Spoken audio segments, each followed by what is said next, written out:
السلام عليكم ورحمة الله وبركاته، أهلا وسهلا فيكم بحلقة جديدة مميزة غير عن أيام الطبخ. ما رح نقول بشهر رمضان، إن شاء الله بشهر رمضان ما بعد رمضان رح نستمر. وصفتنا لليوم مو أكل، وصفة هي إن شاء الله لكل ست أو أي إنسان بيعاني من أي يعني للتنحيف بشكل عام، خلينا نقول لبعض مثلا السعال اللي معه إمساك بهالشغلات. هي الأمور تقريبا طبية مع إني ما دكتورة، بس من خلال تجربتي رح أحكي إن شاء الله عن فائدة يعني طبية وفيها من السنة ومذكورة بالأحاديث، أعشاب طبيعية. هلا يا صبايا، انا يمكن شفتوا الفتره اللي علينا منها، الله يرفع فيها البلاء يا رب عن الجميع، عن امراض كورونا، والناس كيف تسعى، واللي ما تقدر تروح على المستشفى وما تقدر تروح على الدكتور. احترنا شو نساوي شو نعمل.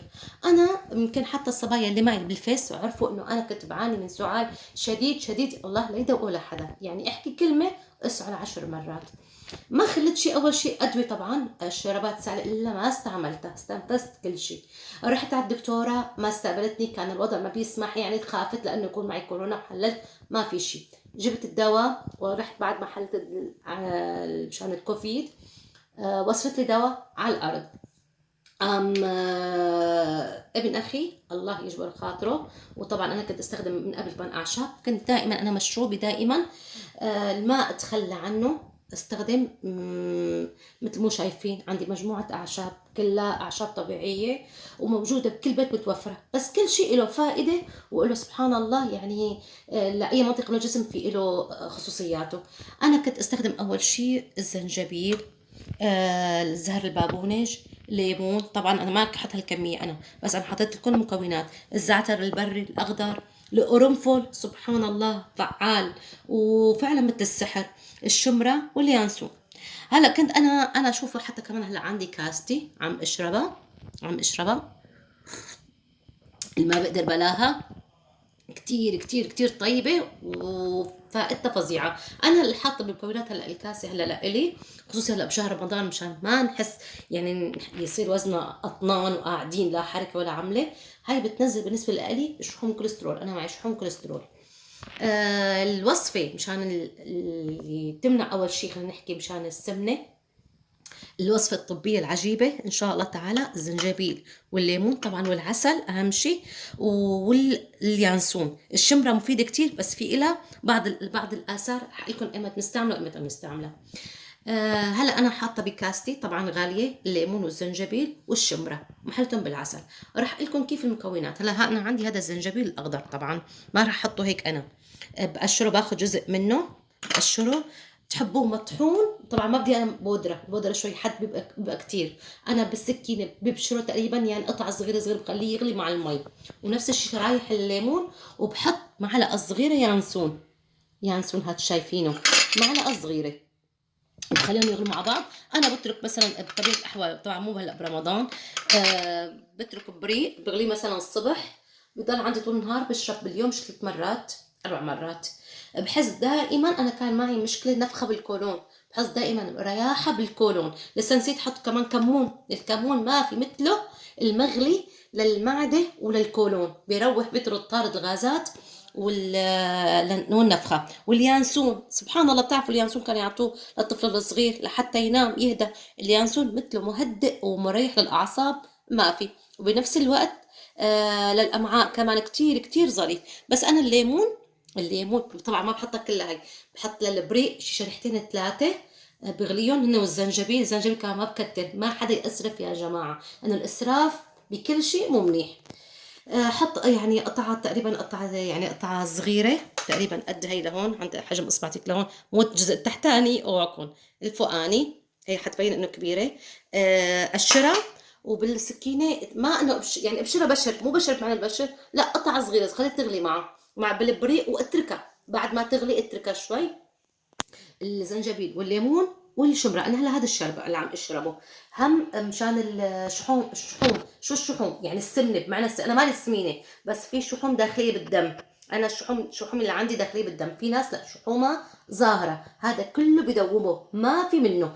طبعا هلا هذا حكينا عنه الزنجبيل والليمون والزنجبيل واليانسون، هذا مشان الشحوم كوليسترول. جينا على الزعتر، على الزعتر البري ما في مثله، عشبة مفيدة للسعال، يا الله شو طعمته وريحته، حتى يستخدم للأكل. هلا عم نحكي احنا بمجال المطبخ، مجال المشروب، كتير كتير مفيد لأي طفلك، ابنك، أخوك، أي حدا عم يسعل في عنده بصدره غمة، بتغلي له إياه، بتنقعيه، بتغليه وبيشرب، وبتحليه بالعسل، أهم شي بالعسل. وبالإضافة للبابونج، البابونج شايفينه، زهر البابونج كتير كتير مفيد، بغليهم كمان مع بعض. في كمان انا وقت كنت اسعل اضيف مع البريق، حط، طبعا مو هالكميه، اوعوا انتبهوا يعني فيها اذى، يعني كل شيء بيكتر سبحان الله. حط مقدار، شوفوا، 3 4 حبات بالبريق من القرنفل، واغليهم معهم، سبحان الله بتحسي برياحه مو طبيعيه. حتى انا شو اعمل، حتى طبعا هدول للشرب، انا عم احكي احيانا جيب طنجره، حط فيها زعتر اخضر وكمشة قرنفل، طبعا مو كمشة كبيرة لا، وحط فيها مو بابونج هذا الزهر، لا عيدان بابونج، واستنشق بخارهم، تفتح الصدر، بتعطي رياحة مو طبيعية عن جد يعني. أنا عم أحكي عن تجربة، مو بيقولوا اسأل مجرب لا تسأل حكيم، صدقوني يعني في ناس حتى جربتها ودعت لي، الحمد لله إن شاء الله يكون من نصيبي يا رب إلهي، على إنه كيف لقوا رياحة. حتى أنا وقت آخر فترة مشان إنه لأنه شوي زنجبيل، عفوا القرنفل ما بصير يكتر النباتات حدودية. كمان اللي عنده مثلا طفل إنه بيسعل أو بيستخدم رزاز، أنا في عندي رزاز، حط بقلبه مقدار بالعبوه اللي بنحط فيها مي، مقدار بس عودين قرنفل مو اكتر، حطه بقلب الجهاز واستنشق بخاره، عن جد بتحسي برياحه لك يعني كيف الاكسجين هيك. حتى بيستخدموا القرنفل للضرس، مخدر، انت وقت تستنشقي بتحسي انه عن جد تخدرتي من الالم، يعني مو بتقدري تنامي، يعني كتير كتير كتير مفيد. هلا جينا على اليانسون، على الشمرة. الشمرة سبحان الله فيها بتقوي مادة بترفع مادة البروجسترون. هذا يعني ما تكتروا، يعني ما تكتروا منه انه تساوي بشكل يومي لا، بس هاد ما تساوي بشكل يومي، خليه مثلا كل اسبوع مرة تحطيه معه، لانه كترته بترفع الهرمون بالجسم، وما بدنا احنا يرتفع الهرمون لا سمح الله، لانه له مضاعفات مو منيحة.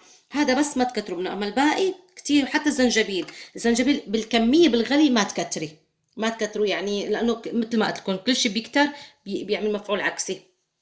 البابونج طبعا في له، ما عدا للشرب في له فوائد تانية للشعر.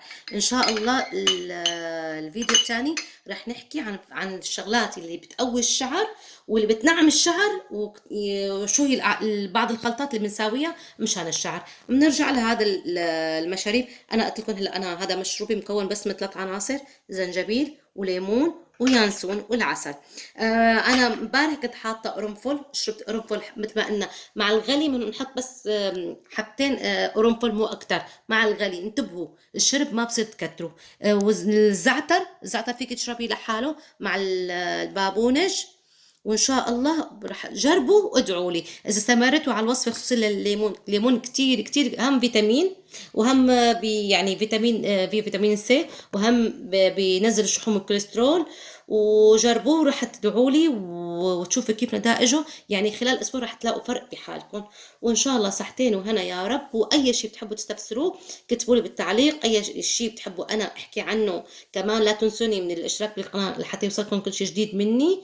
وان شاء الله صحتين وهنا سلفا يا رب، ولا تنسونا من اللايك والاشتراك بالقناه. والسلام عليكم ورحمه الله وبركاته.